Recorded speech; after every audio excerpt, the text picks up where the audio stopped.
اور آج ہم عقیدت کا اظہار تو کرتے ہیں لیکن ان کے طریقے کو ہم نہ اختیار کرنے کے لیے تیار ہیں، نہ ہمارے معاشرے کے اندر حضور کا طریقہ مروج ہو پا رہا ہے۔ اللہ کو تو مانتے، اللہ کی نہیں مانتے، رسول اللہ صلی اللہ علیہ وسلم پہ جان دینے کے لیے تیار ہیں لیکن ان کے بتائے ہوئے طریقے کو اختیار کرنے کے لیے تیار نہیں ہیں۔ اسلام کے نعرے تو لگاتے ہیں لیکن اسلام عملی طور پہ ہماری زندگیوں کے اندر نافذ کہاں ہے وہ دیکھیں تو جواب نفی میں آتا ہے۔ اقبال نے جب شکوے کی زبان کھولی تو آپ جانتے ہیں لہجہ تلخ ہو گیا تھا۔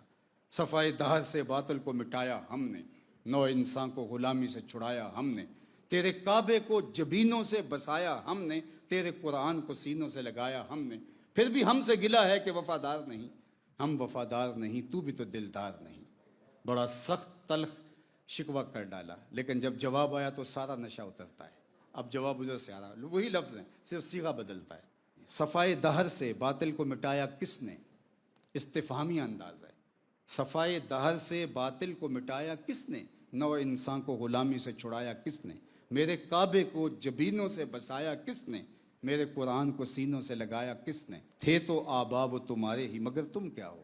ہاتھ پہ ہاتھ دھرے منتظر فردا ہو، ہر کوئی مست مئے ذوق تن آسانی ہے، تم مسلمان ہو یہ انداز مسلمانی ہے، حیدری فقر ہے نئے دولت عثمانی ہے، تم کو اسلاف سے کیا نسبت روحانی ہے، وہ معزز تھے زمانے میں مسلمان ہو کر، تم خار ہوئے تارک قرآن ہو کر۔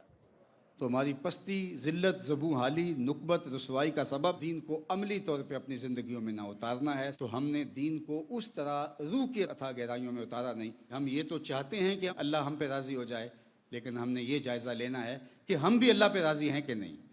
ہم بھی دین پہ راضی ہیں کہ نہیں، ہم بھی رسول اللہ صلی اللہ علیہ وسلم پہ راضی ہیں کہ نہیں۔ تو اللہ کے محبوب نے فرمایا یہ صبح و شام کا وظیفہ ہمیں ترغیب دیا، اور وظائف کے ساتھ ہمارے اعمال اور اعتقادات اور نظریات جڑے ہوتے ہیں اور ہمارے تعامل کا حصہ اس کی مطابقت میں ہوتا ہے۔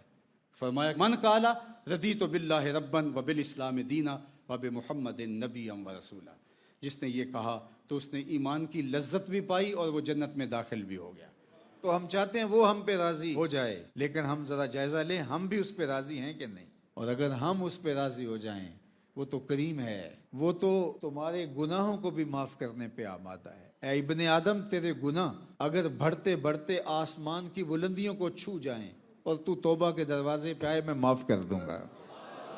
میں یہ نہیں دیکھوں گا ڈھیر کتنا بڑا ہے، بلکہ فرمایا میں تمہارے گناہوں کو بدل کے نیکیوں میں تبدیل کر دوں۔ تو پھر جتنا بڑا گناہ گار ہوا اتنا بڑا نیکوکار ہوا، چونکہ گناہ نیکیوں میں تبدیل ہو گئے۔ اللہ نے چھٹے پارے کے آخر میں ارشاد فرمایا ما یفعل اللہ بعذابکم، وہ تمہیں عذاب دے کے کیا کرے گا،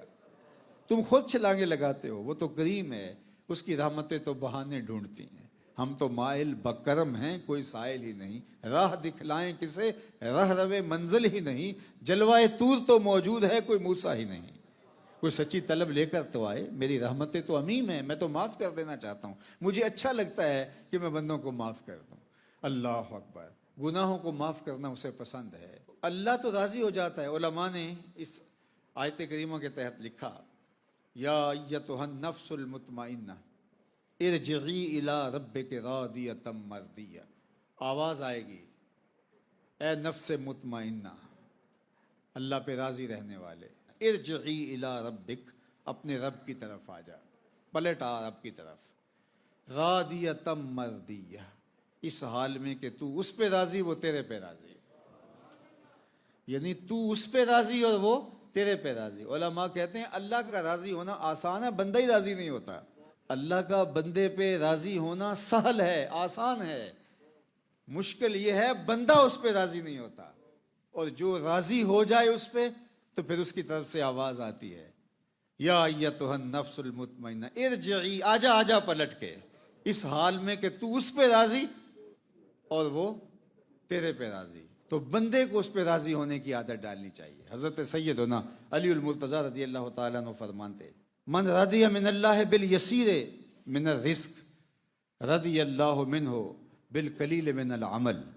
جو اللہ کی طرف سے دیے گئے تھوڑے رزق پہ راضی ہو گیا اللہ اس کے تھوڑے عملوں پہ راضی ہو جائے۔ رضیت باللہ ربا وبالاسلام دینا وبمحمد نبیا صلی اللہ علیہ وآلہ وسلم۔